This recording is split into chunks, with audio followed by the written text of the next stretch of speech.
Muy buenas tardes, ya estamos en un nuevo programa de Voces que Unen Chile, este domingo familiar, en un nuevo espacio de conversación profunda, constructiva, con protagonistas que están trabajando activamente por el futuro de nuestro país. En cada capítulo hemos entrevistado mujeres del mundo político, del mundo social, del mundo empresarial, cultural, y hemos compartido historias que nos han inspirado, que nos conectan y nos reconstruyen y nos dan también un poquito de esperanza con todo lo que está pasando. No puedo no presentarles a una invitada que tenemos primero como una amiga, y lo voy a confesar, una amiga de hace muchos años, una amiga que se convirtió, a ver si adivinan, yo siempre las presento así, a ver si le achuntan quién es. Se convirtió en 2019 en la primera mujer en presidir el Consejo Ejecutivo de la Organización Mundial de Turismo, la OMT, experta en materias de turismo, ex subsecretaria además de turismo. Fuimos compañeras, diputada de la República en el primer gobierno del presidente Piñera. Es una mujer extraordinaria. Fue también además, a ver si le achuntan por ahí, ex ministra de la mujer, con un rol fundamental de la mujer y equidad de género. ¿Cómo no presentarles a una gran amiga periodista, mi querida Mónica Salaquet, que además es una regalona de la Casa de Radio Agricultura? Así que muy bienvenida a nuestro programa, querida Mónica. Gracias, Pepa. Primero que nada, no sabes lo que me gusta poder conversar aquí contigo en tu programa. Además, qué buen nombre, Voces que Unen Chile. Eso es lo que necesitamos hoy día, unión. Cierto. Estábamos conversando que pica mucho más el chasconeo, sí. Claro, eso es más para titulares, pero no sé si en la vida cotidiana de las personas es lo que nos hace bien. Sí, quisimos, fíjate, cómo lograr encontrar quiénes son esas personas que desde distintos ámbitos están empujando, están dentro de todo, a veces como perdón el francés mierdal, que uno prende la radio, prende la tele, logran aportar a nuestro país. Así que bueno, tú eres una de ellas también. Ay, pues, gracias, que, Pepa, gracias. Por supuesto que sí, siempre lo ha sido. Y yo creo que en este programa me ha escrito harta gente que cuando hemos presentado decía, yo no sabía que facetas de la Evelyn Matei, facetas de la Paula Daza, de la Magdalena Vial, de la Magdalena Mate, de la Julia Vial. Y quiero también que en este espacio podamos conocer ese lado tú eres muy conocida, muy querida, pero conocer esa parte de ti que todavía no es tan conocida, parte de tu infancia. ¿Cómo ha sido? Partamos como ¿cómo fue tu vida familiar con tu familia, con tus hermanos? Tú tienes un hermano además que es muy conocido, que es muy querido, que es muy simpático, que ha sido Pablo. ¿Cuántos hermanos son ustedes? Nosotros somos tres. Yo soy la hermana mayor, Pablo viene después y se enoja porque muchas veces cuando nos ven juntos le dicen, oye, qué simpática tu hermana menor, y el otro se indigna, pero yo soy mayor. Tenemos un año de diferencia, prácticamente nada, y somos tres. Mi tercera hermana, Paulina, que ella es lo máximo, y ella es nuestro cable a tierra, porque lamentablemente por un error médico, ella tiene ciertas limitaciones, pero es un ángel. Es un ángel y la verdad que es muy, muy cercana a Pablo y a mí, así que somos tres y yo soy la mayor.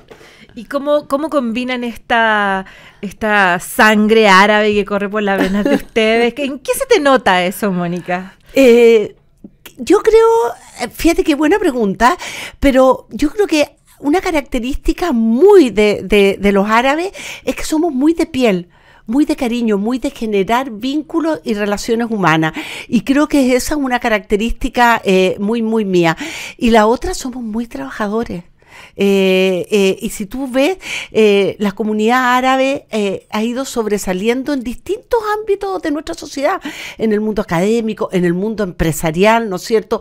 Hoy día, cada día son más también en la política, y eso también responde a que somos trabajadores y somos comprometidos con lo que hacemos. Y siento que en eso la sangre árabe se nota, está en mi ADN. No, totalmente, totalmente.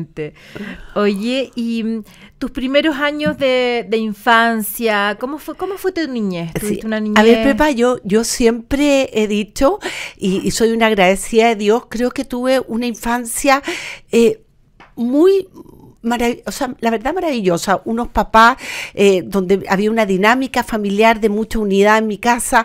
Por un lado, por el lado de mi papá, yo era la nieta mayor, entonces entre comillas era la preferida. Te fijas que cuando uno es la nieta mayor, entonces mis abuelos jugaban un rol muy importante. Y por el lado de mi mamá eran 9 hermanos, yo tengo 47 primos por el otro lado. Una familia entretenida. Enorme. A mí, sí, hay gente que me dice, pero Mónica, ¿de dónde te siguen saliendo primos? Entonces, la verdad que crecí en un hogar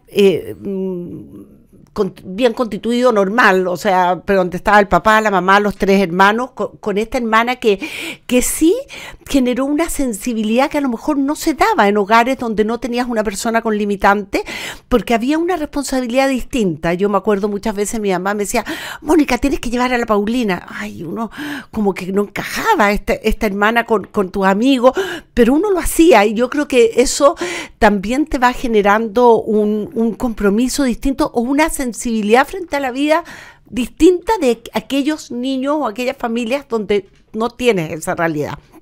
Pero en general fue una infancia feliz, con muchos amigos. Yo fui al Villa María, mis amigas del colegio son mis amigas hasta el día de hoy. Tú conoces a varias, te las he presentado a lo largo de la vida. Muy amiga de tus amigas. Muy amiga, tengo suerte, soy una agradecida de eso también. Entonces, yo te diría que tuve una vida y una infancia muy, muy feliz, y todo iba como muy normal hasta que de repente mi mamá se muere en un accidente de auto.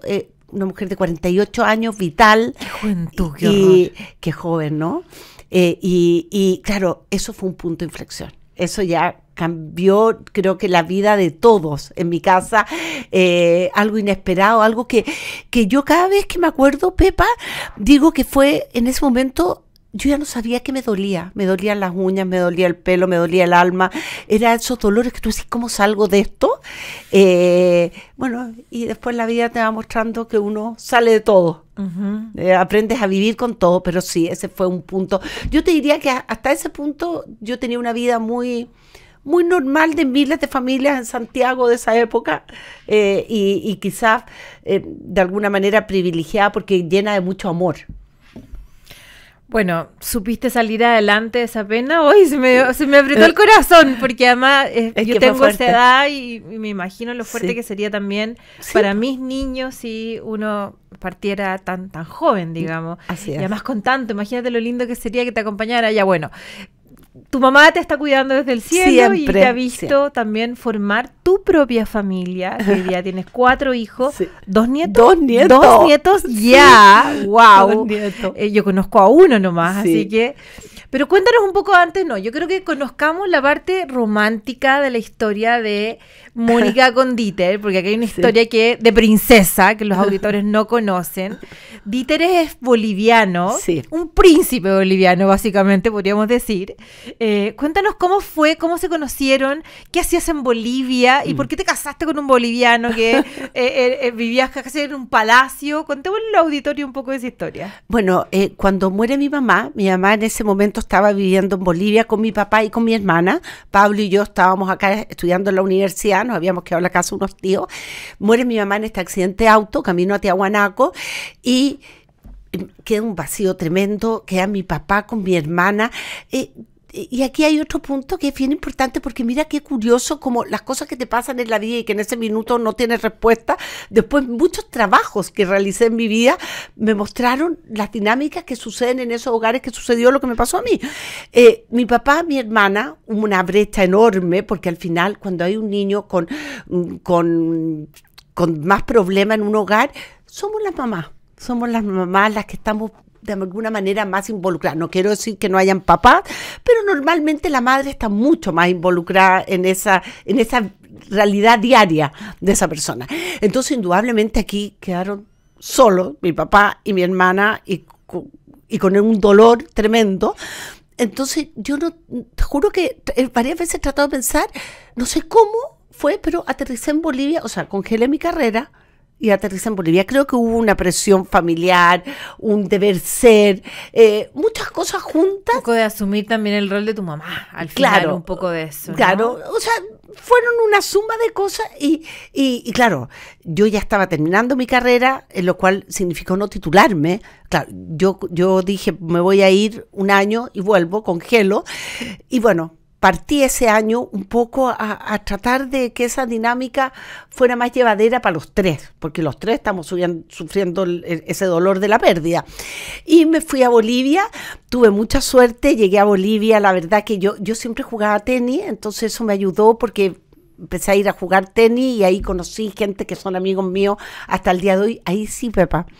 Siempre digo, hay que tener un hobby, da lo mismo el que sea, puede ser un deporte o algo cultural, pero un hobby cuando llegas a otro país, como me tocó a mí en ese momento, que donde conoces gente, un hobby es una oportunidad que te permite conocer gente con quien compartes algo o tienes algo en común. En este caso para mí fue el tenis.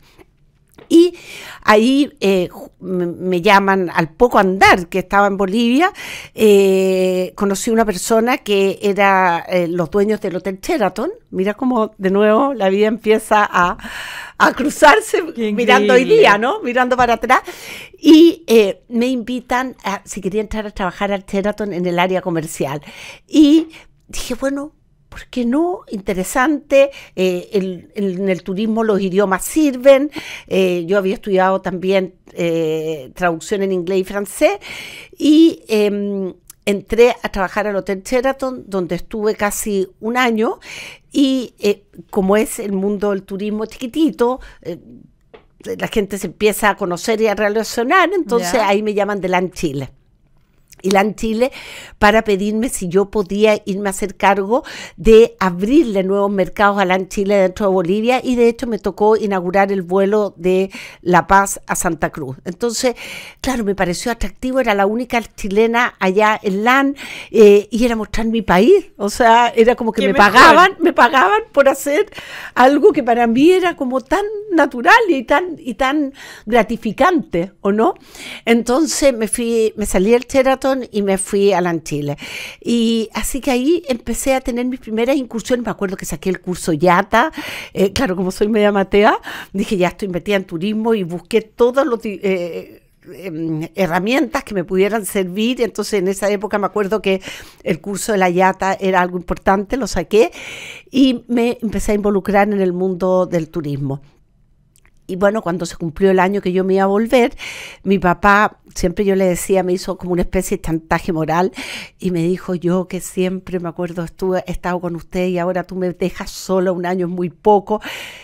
Y bueno, esto te la estoy resumiendo. Al final dije, bueno, ya papá, 6 meses más y en 6 meses más y me vuelvo a Chile.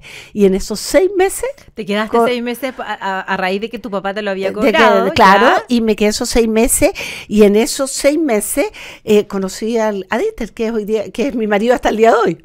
O sea, si yo me hubiera venido cuando me tenía que venir, seguramente la historia hubiera sido distinta. Ya, pero Mónica, toda esta historia, ¿cómo lo conociste? Bueno, lo conocí porque yo empecé a trabajar paralelamente en un canal de televisión donde ellos eran los dueños, y esto fue una humorada porque teníamos unos amigos en común que un día estábamos en una comida y alguien del canal me vio y parece que le llamó la atención mi personalidad, no sé, que le habrá llamado la atención en esa época. ¿Qué habrá sido? Y me llamaron porque me querían hacer un casting para un programa de televisión que iban a lanzar allá en ATV, era la Red Nacional de Televisión. Y yo les dije, pero estáis locos, yo en televisión, ¿qué voy a hacer? No es lo mío. No, pero Mónica, hazme el favor, anda, me pidieron que tienes que ir. Fui a hacer el famoso casting y me acuerdo que cuando me pasan el micrófono, era la primera vez que tenía un micrófono así como el que tengo hoy día, y sentí que era lo mío, Pepa. Dije, pero no me costó nada. ¿No ves que hay gente que cuando le ponen un micrófono se intimida? Claro. Y yo, como que natural, se volvió. De aquí somos. Claro, de aquí somos, me gusta. O sea, no me generó ese temor que a mucha gente varias veces que yo he estado en programas como estos, incluso conduciendo, hay gente que tú ves que se pone nerviosa. Obvio que se intimida, bueno, si no es fácil manejarlo. Y yo en ese minuto algo pasó, tenía otra edad también, y me pareció que el micrófono era lo mío. Bueno, y para resumirte, me piden que entre a hacer ese programa. Y yo dije, no, pero ¿cómo mi papá se muere? Imagínate yo qué voy a hacer en la televisión, no sé qué. Bueno, esto te lo resumo. dije, bueno, yo voy a volver a Chile en 6 meses más. Esto no va a estar mal para mi currículum. A la televisión en Chile seguramente hubiera sido bastante más difícil, pensaba yo en esa época. Y dije, bueno, ¿sabes qué? Tomo el desafío. Y empecé a tener este programa. Y cuando teníamos el programa en un estudio, bueno, bastante más grande, pero en un estudio como estamos hoy día nosotras, empecé a ver que al segundo, tercer día, cuando ya estábamos en mitad del programa, entraba alguien. Como que entraban silenciosamente por eso y se paraba y nos ponía a mirar así como lo están mirando ustedes. Y antes que terminara el programa salía. Y esto fue varios días, hasta que un día nos encontramos allá afuera y era él, po. Pero qué horror de enamorado, como de sapo No, mirando. no sé si estaba enamorado, pero le había llamado la atención, parece. Qué boliviano más fresco. Estamos conversando con Mónica Salaquet, que tanto la conocemos y la queremos, pero esta historia romántica es muy simpática. Vamos a una breve pausa y volvemos para seguir conociendo a Mónica Salaquet.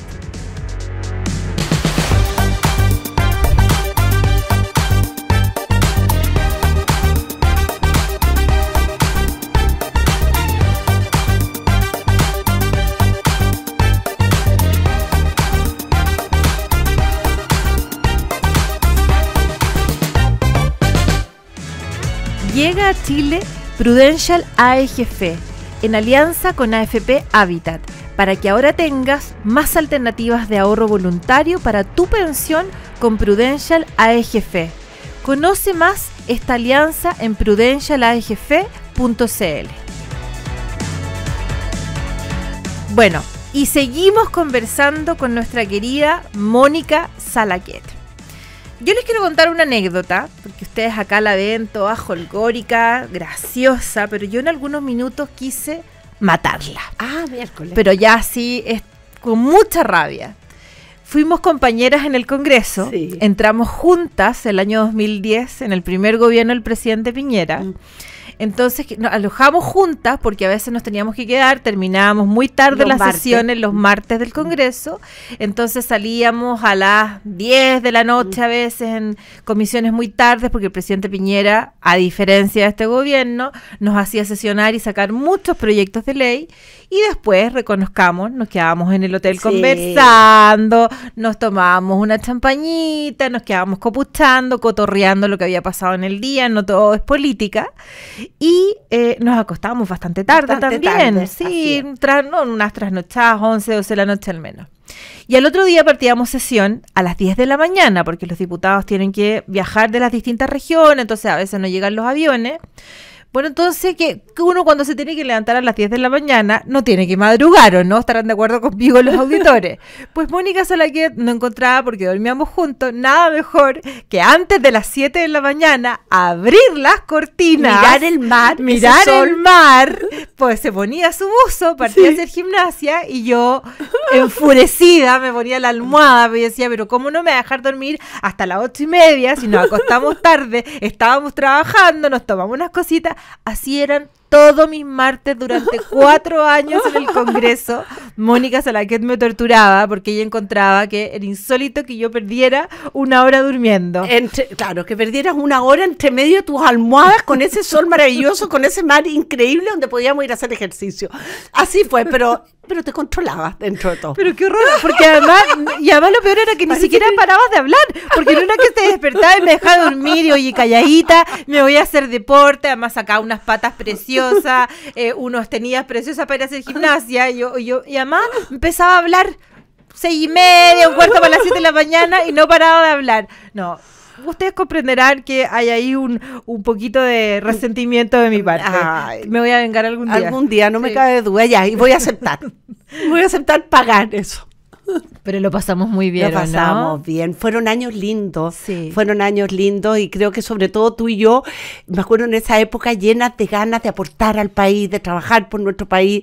Bueno, siempre lo hemos tenido, pero también éramos más jóvenes y teníamos una fuerza importante que creo que fueron años lindos, años lindos. Además que también era el primer gobierno del presidente Piñera cuando la derecha volvía a gobernar, sí. Estábamos en una bancada de 40 parlamentarios, había toda una mística. Era la más grande, ¿te acuerdas? Era la más grande, con una mística muy importante, que era una impronta que llamaba la atención. Sí. ¿No? Sí, yo tengo muy buenos recuerdos y ahí fue donde precisamente, porque después primero era para hacer gimnasia y después era porque tenías temprano la comisión de turismo los miércoles, que sesionaba a las 9 porque precisamente a las 10 comenzaba la sala. Entonces yo además tenía que llegar una hora antes que todo el congreso. Sí, es verdad, ya sí. La gente dirá, oye, no es madrugada, por supuesto que no, porque se supone que venimos de Santiago, pero si uno ya hacía el esfuerzo de dormir un poquito más, bueno, pero... Yo sé que desde ahí para ti y desde mucho antes también siempre has estado muy preocupada del tema del turismo. Lo hiciste desde el Congreso, te especializaste en las comisiones de turismo, luego como subsecretaria. Cuéntanos, danos un poco una visión, cómo fue el Congreso, cómo fue tu pasada por la subsecretaría, tu cargo hoy día que ves a nivel internacional. ¿Qué está pasando en Chile con la mirada al turismo? A ver, ¿sabes lo que pasa, Pepa? Creo y siempre he creído que Chile tiene una gran oportunidad de desarrollar este sector económico porque es un sector bastante estratégico y se está demostrando a nivel global por su gran capacidad de generación de empleo. No todos los países tienen esa riqueza natural y cultural que tenemos nosotros y sobre todo esa diversidad. Nosotros, piensa tú que el otro día hablaba con un grupo de personas europeas que llegan a Chile, y esto pasa toda la semana, que se vienen a lo menos 15 días porque el que ya define llegar a Chile, hablo de un destino lejano, tiene la posibilidad de estar en la Patagonia y estar en San Pedro de Atacama. ¿Y por qué lo digo? Porque son dos experiencias extremas distintas. Imagínate toda esa oportunidad que tú tienes en la Patagonia, incluso de llegar a los glaciares, de ir a la Antártida, y por otro lado, tener ese contacto, ¿no es cierto?, cultural en San Pedro, pero también muy cercano a una geografía mucho más árida, desértica. Entonces eso es muy atractivo. ¿Cuántos países te pueden ofrecer cosas tan distintas en un mismo territorio? Tanto contraste. Eso por ponerte un ejemplo. ¿Cómo preparas esa maleta, digamos? Claro, bueno. Bueno, y por supuesto que entre medio hay miles de otras opciones, porque Chile cada región tiene una riqueza que mostrar o una experiencia que invitarte a tener. Entonces, esta es una industria que en Chile, yo me atrevería a decir que quienes toman decisiones la conocen poco o la entienden poco. ¿Y por qué? Porque nosotros somos un país históricamente exportador de materias primas. O sea, y esa es la verdad. Y aquí estamos hablando de exportar un servicio. Aquí no estás exportando un material, estás exportando tu país en completo y el servicio que tu país va a entregar. Y eso hoy día estamos viendo billones de dólares en el mundo. Post pandemia es una industria que, lejos del temor que muchos sentían, que decían, ay, ¿qué va a pasar después de esto con la industria turística? Hoy día ha crecido exponencialmente y cada año se cree que el 2025 va a dar otro salto importante, porque si algo la gente se dio cuenta es que hoy día quiere vivir cada día más experiencia, y la experiencia está muy relacionada al mundo de los viajes. El otro día hablaba yo con el gerente de Mastercard. Mastercard acaba de abrir un hub de innovación turística en Madrid. ¿Por qué? Porque los usuarios de Mastercard a nivel global hoy día en lo que más gastan es en viaje, en hotelería y en experiencia gastronómica. Qué increíble. Entonces, ese es el mundo que estamos viviendo, y las generaciones jóvenes, bueno, tú lo debes ver, yo lo veo con mis hijos, ellos no aspiran como a lo mejor nosotros aspiramos a tener un auto, a tener una casa. Ellos son felices andando en monopatín, usando Uber, ¿no es cierto?, y viajando. Entonces, las prioridades dentro de los presupuestos de mucha gente a nivel global también han cambiado, y eso ha hecho que esta sea una industria que esté generando grandes oportunidades. Muchos países ya lo han entendido, en muchos países hoy día se ha convertido en la principal fuente de ingreso. En Chile indudablemente el cobre va a seguir siéndolo y está bien, pero el cobre o la salmonicultura, que son tremendamente relevantes para los ingresos fiscales de nuestro país, no tienen una gran capacidad de generación de empleo y cada día van a tener menos en la medida que el mundo se siga automatizando. En cambio, la industria turística, tú incorporas las nuevas tecnologías, los chatbots o las aplicaciones para hacer reservas, pero la experiencia siempre va a estar dada por otra persona, porque aquí estamos entregando un servicio. Pero ¿cuál es el rol del Estado? ¿Cuánto puede promover? Porque al final uno lo que ve, Mónica, es que son los privados quienes asumen, son las propias industrias quienes asumen los costos, quienes promueven la industria, tanto en el norte como en el sur. Son ellos. ¿Sabes lo que pasa, Pepa? Y qué bueno que me hagáis esa pregunta. Quizás no hay otro sector económico donde la alianza público-privada sea tan determinante para el éxito de la industria. Como tú dices, la oferta del producto la entrega el privado. El hotel, por supuesto, lo va a hacer un privado. ¿No es cierto? La agencia de viaje la va a poner un privado, la aerolínea va a ser un privado. Pero alrededor de todo eso están todos los servicios públicos. ¿Qué saco yo con invitar a la gente que venga a Chile? Resulta que aterriza en el aeropuerto de Santiago y tu primera experiencia en el aeropuerto es fatal, porque tienes que esperar horas, porque no hay PDI, porque hay problemas en la aduana. Eso no es el privado, ese es el servicio público. ¿Qué pasa con los millones de argentinos que a lo mejor quieren venir un fin de semana largo por uno de los pasos fronterizos y tienen que esperar 14 horas para entrar al país? No es el privado le vendió el hotel, el hospedaje, pero tiene que usar un servicio público. Aeropuertos es un ejemplo. Y así te puedo dar conectividad en internet, el estado de las carreteras para llegar, no sé, estoy pensando en Corralco, o estoy pensando ahora viene la temporada de esquí en Portillo. ¿Qué pasa cuando de manera indiscriminada de repente se dice, se cierra el camino? Tienes cientos de miles de brasileros que pagaron para venir a esquiar y resulta que cayeron 2 milímetros de nieve y se cierra el camino porque alguien que no entiende mucho define cerrarlo y no invita a los privados de todos los centros de esquí que tienen cómo limpiar el camino, cosa que debiera hacer el Estado. Entonces, como esto te puedo poner ejemplos cada 2 minutos donde el Estado es fundamental. Y si el Estado entendiera cómo se mueve esta industria, indudablemente le pondría un poquito más de empeño en hacer las cosas mejor. Aquí también hay un tema de presupuesto en promoción, pero yo creo que estos otros temas son mucho más fundamentales. Mucho más importantes. A mí me pasa y me ha tocado vivirlo de cerca en mi región.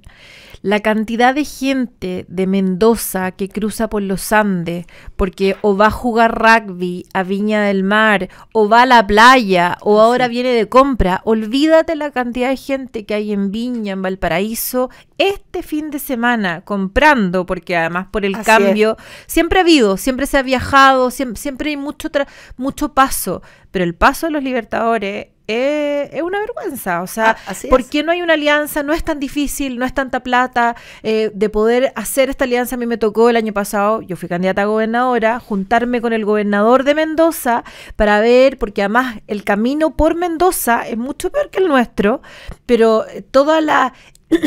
las exigencias del SAC en Chile, que está bien que sean altas, hacen que esto sea mucho más lento. Entonces, es cosa, por ejemplo, de poner pórticos que detecten metales para que puedan hacer el paso un poco más rápido y no las 14 horas que tú dices. Entonces, uno ve la falta de voluntad política de no entender que lo que gana los Andes, lo que gana la gente que se detiene en el camino entre los Andes y Viña del Mar, o por ejemplo, la cantidad de cruceros que hoy día recalan en Valparaíso. Yo antes decía se estacionan, increíble, diputada de San Antonio decía se estacionan, recalan, brutalidades, recalan en Valparaíso o recalan en San Antonio, se bajan y los asaltan bajándose en el cerro. Entonces eso es gestión pública, es coordinar a los distintos entes públicos. Por ejemplo, yo he tenido varias reuniones con la Subsecretaría del Interior. Oiga, tenemos los itinerarios de la llegada de cruceros a nuestro país, reforcemos la seguridad ese día, que la experiencia de esa persona que llega a Chile sea buena, no sea una experiencia que no quiera volver al país. Entonces tú puedes tomar medidas preventivas. Hoy día necesitamos, y nosotros como gremio estamos haciendo también un trabajo con las asociaciones de municipalidades, porque tenemos que involucrar a los municipios también en la comprensión de cómo se mueve esta industria. Y Pepa, la pregunta que tú me hacías inicialmente, oye, pero ¿por qué si los privados en todo? Eso es lo que la gente piensa a primera. Pero cuando tú le explicas cómo funciona esta industria... Yo te lo pregunté con trampa, yo te lo pregunté con trampa. Pero es que la mayoría lo piensa así. Sí. Y entonces lo importante es entender que los países que lo han logrado es porque el sector, el Estado, está comprometido y trabaja de forma alineada. El producto lo ofrece el privado, los servicios alrededor, el ecosistema lo genera el público. Desde mi punto de vista, creo que en este gobierno no existe esa visión de entender esta alianza, la tranca que tiene el gobierno del presidente Boric de esta alianza con los privados que se han dedicado a satanizar al privado, al empresariado, al lujo, a todo tipo de privilegio. Esa tranca ha impedido esta alianza en entender quiénes generan empleo, cómo se genera riqueza finalmente. Entonces veo pocas expectativas, gracias a Dios que le queda poco a este gobierno, porque en algo tan relevante como es fomentar el turismo, que no significa más que trabajo, que nuevas experiencias, que es entender para dónde va el mundo, tu introducción de cómo está hoy día el mundo moviéndose es tan relevante, y esa visión este gobierno no la tiene. Así es. Así que esperamos que el próximo se comprometa con una industria que, te insisto, genera trabajo además, Pepa, prioritariamente a mujeres y a jóvenes, dos segmentos que en Chile estamos en deuda. ¿Por qué? El 54% y en algunas regiones, por ejemplo en Arica, hasta el 60% de quienes trabajan en la industria son mujeres. Eso es interesante, porque es un segmento que los países que quieren alcanzar el desarrollo tienen que ser capaces de generar empleos formales para mujeres. Y también trabaja mucha gente joven en esta industria. Esto es una realidad a nivel global, que es otro segmento que Chile también tiene que empujar, ¿no es cierto?, con trabajos formales. Entonces, son dos, trabajan indudablemente hombres también, pero hay una concentración estudiar, trabajos más flexibles. Así es. Entonces, y por otro lado, es una industria que nos hace bien a los chilenos, te genera orgullo, te ayuda a robustecer la identidad, te contacta con el territorio donde tú vives. Tú ves que las comunas o las regiones más turísticas, tú hablas con la gente y se siente orgullosa. En la región de los lagos tú percibes, ¿no es cierto?, que todos muestran sus bellezas, porque al final, Pepa, todos nosotros somos embajadores de nuestro país. Los países como España, Costa Rica, México, Nueva Zelanda, países que han hecho el turismo realmente, todos se sienten anfitriones. Eso es, al final tú estás invitando al mundo a venir a tu casa. Oye, qué cosa más linda, qué conversación más interesante y fíjate que más emocionante también. Y además cómo te brillan los ojos, Mónica, hablar de nuestro Chile, de su identidad y de cómo lo promovemos. ¿Qué falta nos hace? Pucha, qué importante un cambio de gobierno. Nos vamos a la última pausa para el tercer bloque de Voces que Unen Chile, conversando con Mónica Salaquet.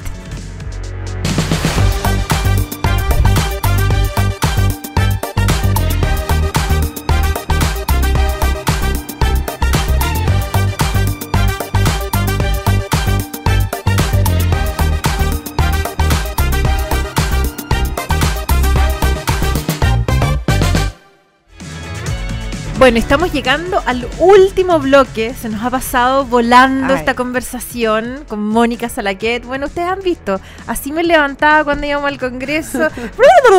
No para hablar, tiene una energía increíble. Y yo quiero decirles una cosa, porque las mujeres siempre nos rodeamos de mujeres y nos encantan las amistades. Y yo en esto quiero aquí rendirte un homenaje, Mónica, porque yo he aprendido mucho de ti.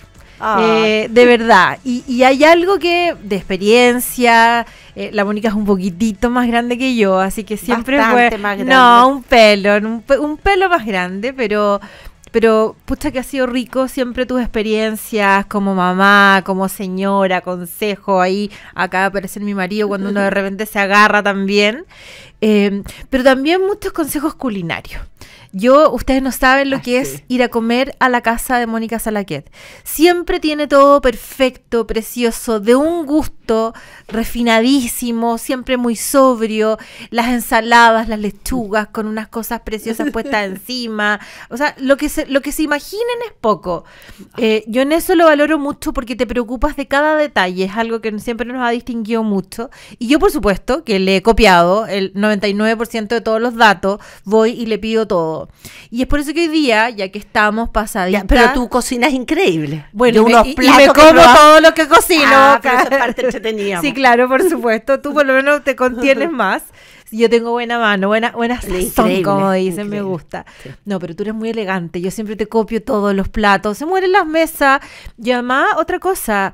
en tu casa es una mesa, siempre está lleno de gente, siempre está lleno de carcajadas, porque como buena turca yo le digo de repente sin que se me enojen, siempre está lleno de gente, de alegría, de gritos. Ella, es una cosa muy entretenida estar contigo, pero yo creo que tú le recomiendes a los auditores algún plato o algún postre que sea rico, que sea fácil, que tú puedas recomendar. Yo creo que ya estamos un poco encima, pero para que vayamos así, mira, la Evelyn nos recomendó un postre, la Magdalena un chupe de locos muy fácil con papas fritas, todos nos han recomendado algún datito de algún platito que nos pudiese acompañar. ¿Se te ocurre algo, no? A ver, para mí hay un plato que me encanta y que no es difícil y que lo puedes hacer con distintos ingredientes que tengas, que es el risotto. Me encanta el risotto. Tú puedes hacer un risotto con marisco, puedes hacer un risotto con champiñones, Claro. puedes hacer un risotto hasta con espárragos. Para todo tipo de presupuesto. Para todo tipo de presupuesto, incluso le puedes poner tomates, puedes ser muy creativa y el risotto tienes que hacer un caldo, ¿no es cierto? Porque el secreto del risotto es que tienes que ir revolviendo ese arroz y irle poniendo el caldo a poco. Yo le pongo un poquito de cebollita, un poquito de ajo, un poquito antes de... ¿Al caldo o al No, sofrito? al frito, hago un frito, después pongo el arroz, ¿no es cierto? Y después empiezas a revolver y después ya le echas, ya sea de marisco o de champiñones, depende de qué lo quieras hacer, según el presupuesto o lo que tengas en tu casa. Pero yo te diría que el secreto es que el caldo que hagas sea un caldo sabroso. ¿Cómo con qué? Yo le pongo Apio. zanahoria, apio, y si es que puedo le pongo una cabeza de pescado, o si no le pongo un pollo para darle un gusto, y además le echo un cubito, o sea, para que el caldo sea bien concentrado. Ese es como el secreto. Yo me atrevería a decir que ahí está el secreto. Ya. Ahí está el secreto. Y después al final le pones un poquitito de crema, queso parmesano y un rico risotto. Siempre se va a dejar de comer. Y se ve bonito, lo llevas a la mesa. Un sábado o un domingo es un buen almuerzo. Sí, qué rico. Y es verdad, fíjate, porque resiste todo tipo de presupuesto. Así es. Puede ser desde lo más fino, con camarones, o algo sencillo, con Como te digo. champiñones. A mí el que más me gusta es con champiñones, la ¿Viste? verdad. Sí, ¿Viste? lo encuentro muy sabroso. Y un rico queso parmesano que ojalá lo rayes tú, Perfecto. ¿no es cierto? Y eso va a marcar la diferencia. Y un poquito de vino blanco. Ah, ya. El ya, risotto vamos. siempre- Entonces, dos datos que son Sí. como el caldo bien concentradito. Sí, un caldo bien hecho, o sea, no puede ser un agua con un caldo Maggi, no. Ya. Hay que hacerlo hervir con verduras, con apio, con zanahoria. Yo le pongo una cabeza de pescado, sino un pedazo de pollo, depende de lo que tenga. Vino blanco. Su chorrito de vino. De todas maneras, vino blanco. Oye, me pasaba con la Julia Vial que se mandó una tan graciosa. El chorrito pisco. Ella a todo, postre, cualquier A todo le comida, ponía a las lentejas, el chorrito de pisco. Así que aquí con la Mónica Salaquet, el chorrito de vino. Creo que siempre un toque de vino ayuda en los platos. Hay que reconocerlo, hay Sí. que reconocerlo. Oye, Mónica, yo otra cosa que tú decías en delante que te había servido mucho esto de tener como algo distinto que te permita desconectarte y que también te había enchufado, digamos, en Bolivia, que había sido Sí, el tenis. El tenis.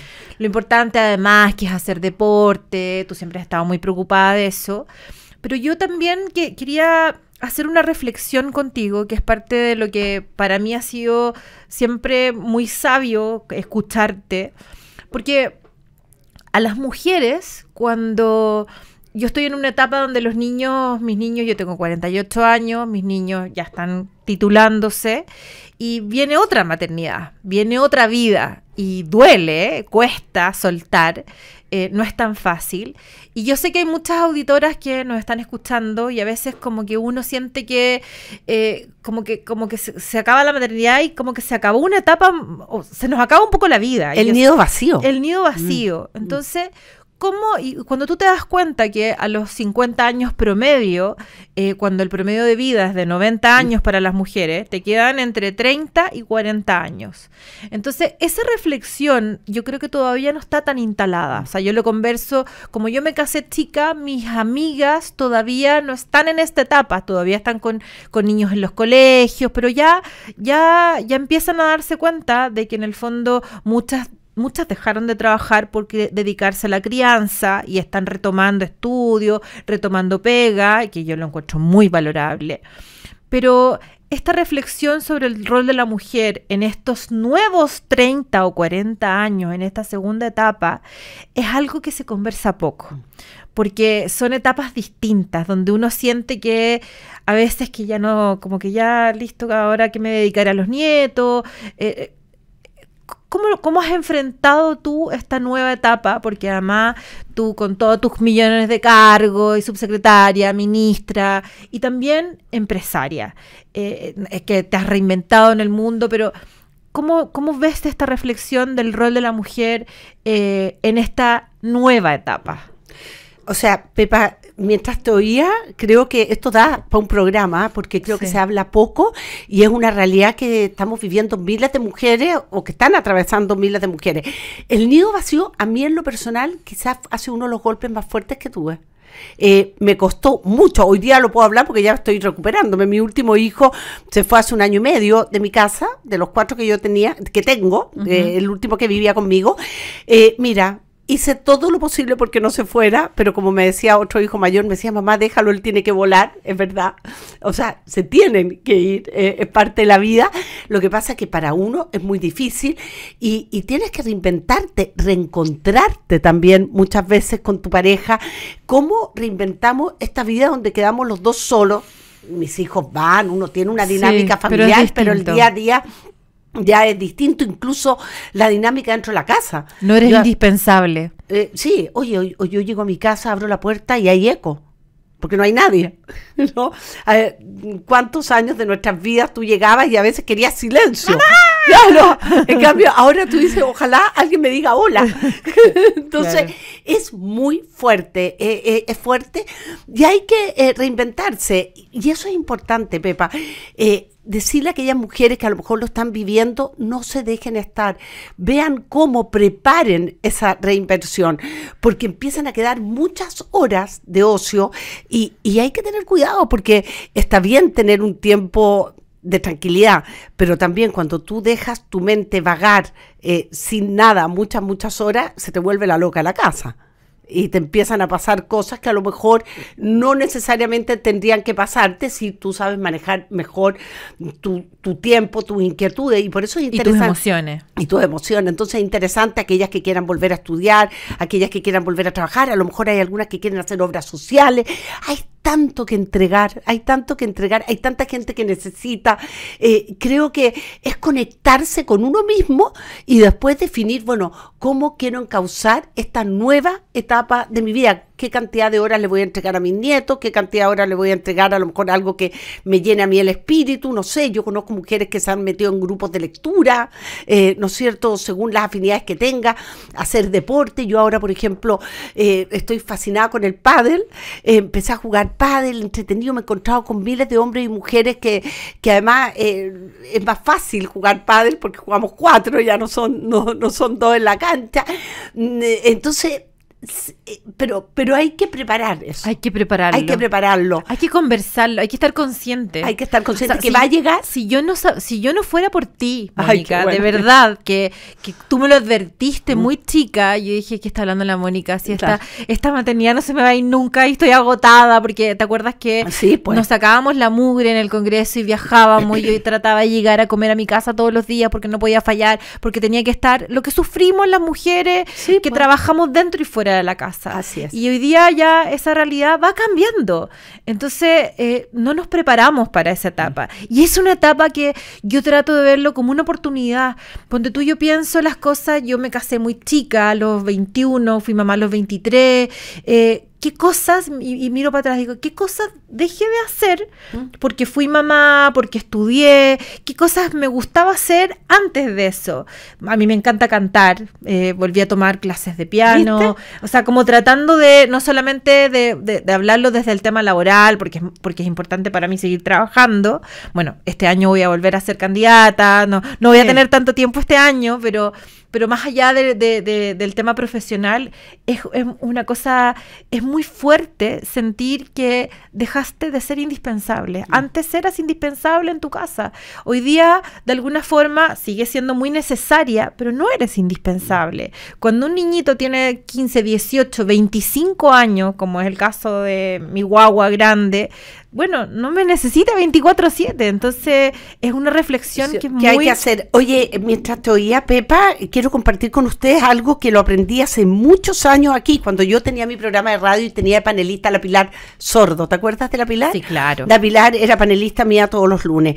Y ella un día, a raíz de un estudio que ella hizo, y comparativamente las mujeres chilenas y el resto de las mujeres latinoamericanas, ella trabaja mucho en Argentina, México y Colombia, y decía que curiosamente las mujeres chilenas nos sentíamos más felices y más queridas cuando percibíamos que éramos necesitadas. Mira qué curioso, por eso me acordé de esa palabra, y la Pilar nos explicó, ojo, porque tú no puedes tú medirte por cuán necesitada te percibes, ¿me explico o no? Ya. Entonces es importante darse cuenta que en esta etapa de la vida, que entre comillas, esos niños a lo mejor nos necesitan menos, o sentimos que nos necesitan menos, porque yo creo que tus hijos siempre te van a necesitar, sí. Pero indudablemente en la cotidianidad están menos, no por eso tú vas a ser menos querida.